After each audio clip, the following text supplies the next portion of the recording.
স্কুলে তালা ভেঙে চুরি। ঘটনাটি পশ্চিম মেদিনীপুর জেলার চন্দ্রকোনা থানার পলাশচাবড়ি নিগমানন্দ উচ্চ বিদ্যালয়ের পলাশচাবড়ি বাজারে জনবহুল এলাকায় স্কুলের ভিতর একের পর এক তালা ভেঙে প্রায় 1.5 লক্ষ টাকা চুরির ঘটনায় চাঞ্চল্য ছড়ায় চন্দ্রকোনায়।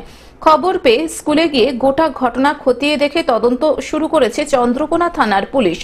ঘটনা প্রসঙ্গে স্কুলের টিআইসি অর্থাৎ টিচার ইনচার্জ গণেশ চন্দ্রলের জানান, স্কুলে এসে দেখেন তার রুম খোলা। গ্রুপ ডি কর্মীকে ফোনে জিজ্ঞাসা করলে সেও তখন স্কুলে আসেনি। সন্দেহ হওয়ায় পুলিশকে খবর দেন এবং পুলিশ ঘটনার তদন্ত শুরু করেছে। তিনি আরো জানান, তার রুমের একাধিক আলমারির তালা ভাঙা, আলমারিতে সরস্বতী পুজো ও স্কুলের কিছু পরিকাঠামো উন্নয়নের কাজ চলছে। তার পেমেন্টের জন্য নগদ টাকা রাখা ছিল, সেই টাকা নেই। আজকে স্কুলে এসে জানতে পারলাম যে বিদ্যালয়ে চুরি হয়েছে। তারপর পুলিশ সাহেবরা থানা থেকে আসার পর আমরা তার সাথে ঢুকলাম, ঢুকে দেখি সব আমাদের যে টাকা থাকে যেখানে আলমারিতে সব খোলা হয়ে পড়ে আছে।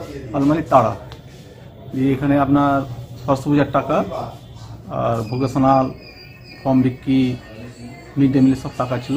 মোট মিলিয়ে কত অ্যামাউন্ট ছিল? 1.5 লক্ষ টাকার উপরে।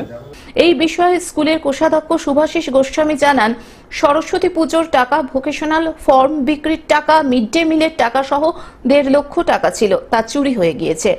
রাতের অন্ধকারে স্কুলের টিচার ইনচার্জের রুমের তালা ভেঙে ভিতরে থাকা 6টি আলমারির তালা ভেঙে তছনছ। আলমারিতে রাখা 1.5 লক্ষ টাকা চুরির ঘটনায় রীতিমতো চাঞ্চল্যের সৃষ্টি হয়েছে চন্দ্রকোনার পলাশচাবড়ি এলাকায়। সরস্বতী পুজোর জন্য গচ্ছিত 84,000 টাকা গায়েব। এর সাথে ভোকেশনাল ফর্ম বিক্রি, স্কুলের পরিকাঠামো উন্নয়নের জন্য রাখা বাকি টাকাও চুরি হওয়ায় বিপাকে স্কুল কর্তৃপক্ষ। জিনিসপত্র কেনার জন্য আমাদের টাকা ওই 1 লাখ কত 84,000 টাকা 84,000 টাকা মতো ছিল।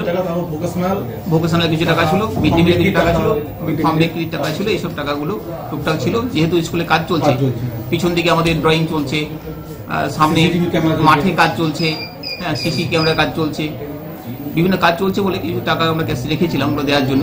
সবসময় তো তারা আর্জেন্ট চায়, সেই হিসেবে এখন এইটুকুই বোঝা যাচ্ছে। আর কি খাওয়া গেছে না দেখা পর্যন্ত বলতে পারছি না।